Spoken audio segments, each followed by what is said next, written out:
C'est le seul capable. Il n'y a que lui. Il n'y a personne d'autre. Paul Biya, le meilleur pour le Cameroun. Paul Biya, ici de l'Est. Paul Biya, le meilleur pour le Cameroun. Paul Biya, ici de l'Est. Il nous a offert la démocratie, la justice et les infrastructures.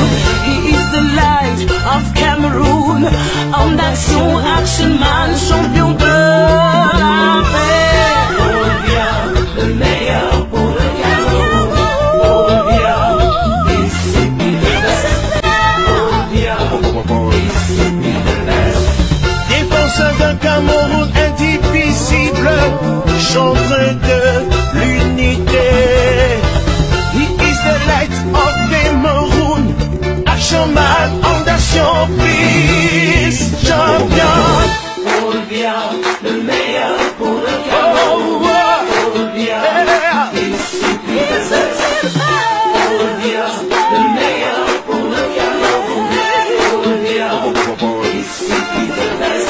Le samedi 6 novembre 2021, Paul Biya célébrait ses 39 ans à la magistrature suprême. 39 ans. 39 ans. J'ai juste une question à poser à toi, Sardina. Toi, le Sardina, j'ai une question pour toi. J'aimerais que tu répondes dans ton cœur, pas écrit sur Facebook ou en commentaire ou en inbox. Réponds dans ton cœur. Mon cher Sardina, est-ce que tu es content de la gouvernance de Paul Biya? Est-ce que tu peux dire, affirmer aujourd'hui là, que tu es content de sa gouvernance? Est-ce que tu peux dire que non, Paul Biya a réussi à 100%? Qu'en 39 ans, il a réussi à 100% dans sa gouvernance. Est-ce que tu peux affirmer cela? Est-ce que tu peux dire maintenant là que le Cameroun se porte bien? Mes chers Sardina, je vais maintenant vous montrer quelques vidéos du Cameroun avant Paul Biya. Regardez. Je m'appelle Monsieur Ndiaïk Paul, né en 1936 à Biroua, département de Nyong et Kele. Actuellement ouvrier dans l'usine d'aluminium au Cameroun à Edea.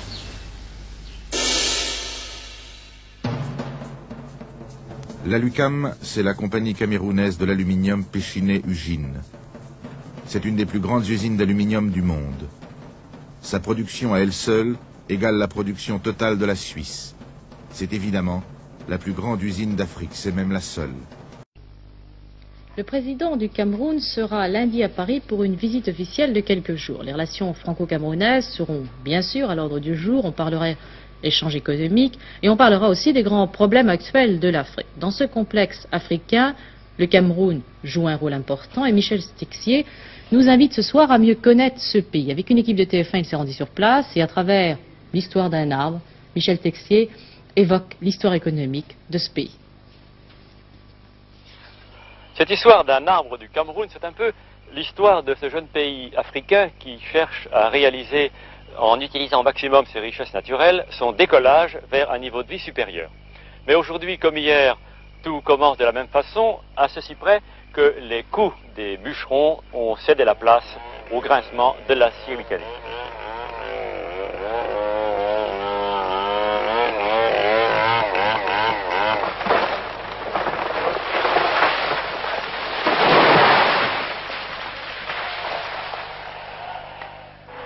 Rien de modifié non plus dans les premiers tronçonnages et le départ du géant abattu.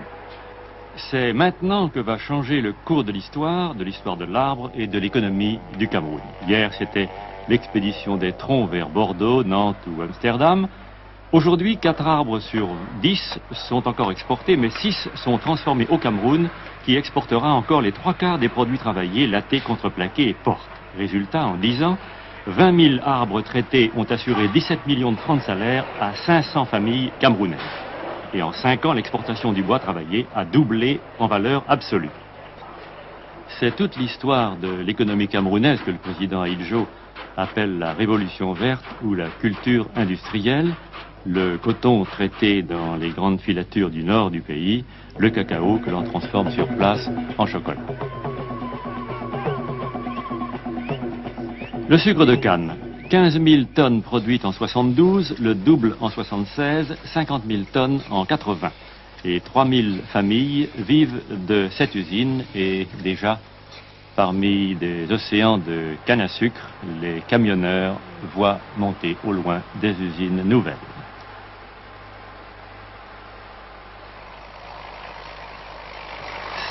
Cette rage de la révolution verte s'exprime jour et nuit et par tous les temps. Pourquoi cette hâte à défricher, à planter, à produire? C'est que la vie du pays en dépend. C'est le cycle classique qui tient en 3 phrases. 1. Il faut doubler le niveau de vie en 20 ans. 2. Ne pas aliéner son indépendance en s'équipant auprès des pays industrialisés. 3. Donc payer cash et pour cela exporter encore des produits transformés de préférence parce que plus rentables.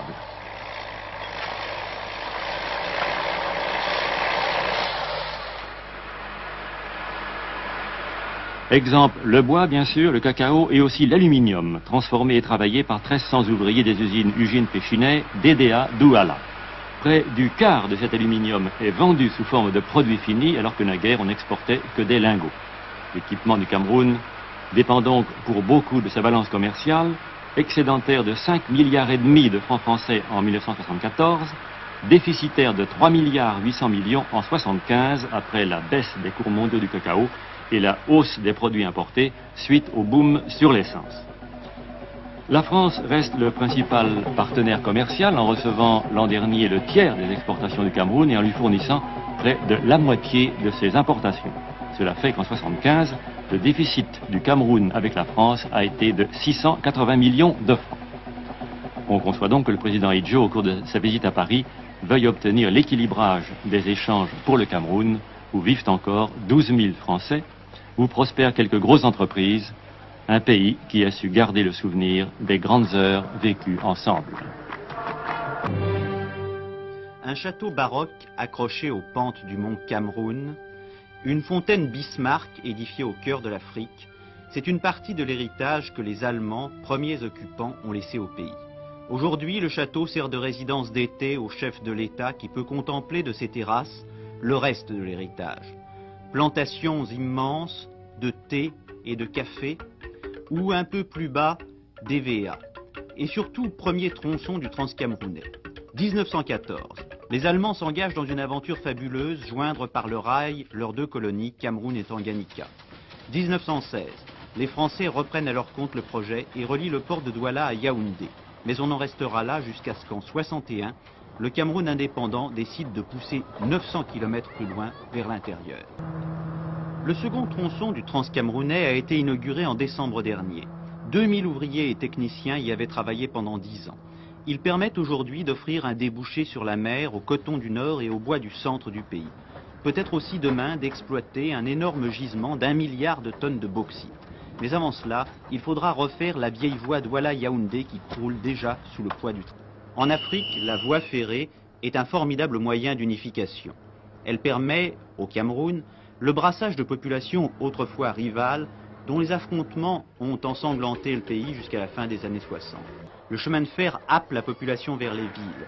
Les grandes agglomérations et leurs immeubles modernes exercent une fascination sans cesse croissante sur les villageois. Mes chers Sardina, quand vous regardez ces vidéos, vous n'avez pas un peu mal? Est-ce que dans votre cœur, il n'y a pas une petite rage, une petite colère quand vous regardez comment le pays était géré avant? Est-ce que dans votre cœur, il n'y a pas un tout petit peu de rage quand vous voyez comment Ahidjo a géré le pays et quand vous voyez comment Biya gère le pays? Est-ce que dans votre cœur, il n'y a pas une petite rage? Vous avez vu qu'avant, il y avait les bus. À Yaoundé, il y avait les bus. Et vous avez aussi remarqué que presque tous ces grands bâtiments qui abritent les ministères ont été construits par Ahidjo.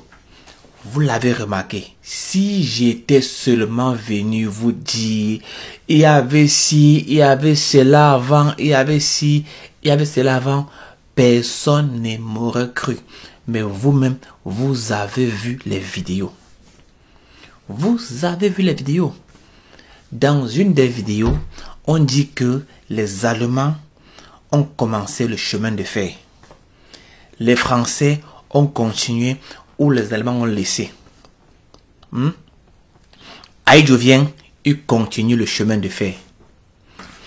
Quand Popol arrive au pouvoir, au lieu que le mec continue le chemin de fer, le gars a seulement coupé le chemin de fer. Au lieu de construire, il a seulement détruit. Quand il arrive, il y a le chemin de fer qui quitte Douala en Konsamba. Chemin de fer Mbanga Kumba. Chemin de fer Yaoundé Mbamayo. Aujourd'hui, toutes ces lignes n'existent plus. Toutes ces lignes n'existent plus. Le gars a détruit cela. Pendant que son prédécesseur avait continué quelque chose, lui vient, il détruit. Et après, on va l'appeler le grand bâtisseur. Le grand bâtisseur.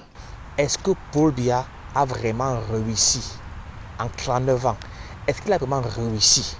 N'écoutez plus ces gens du gouvernement qui passent le temps à vous mentir, à vous tromper. Ces mecs ne vous aiment pas.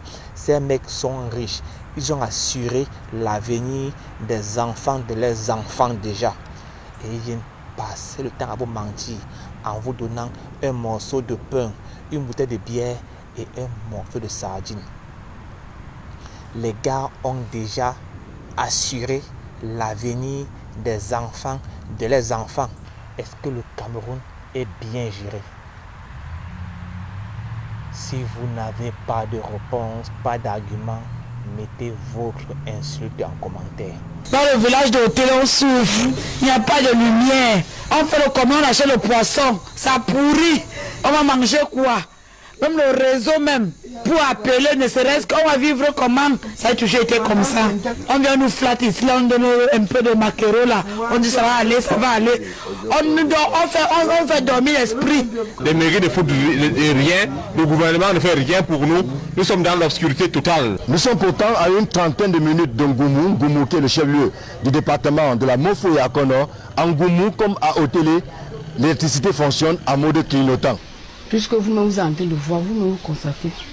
Quand vous voyez l'eau que nous on boit là, ce n'est pas facile.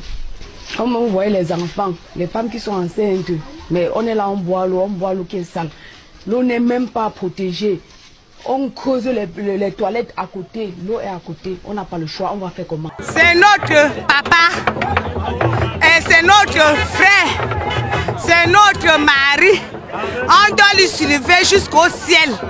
Jusqu'à Dieu va l'encadrer et donner sa chaise là où il faut.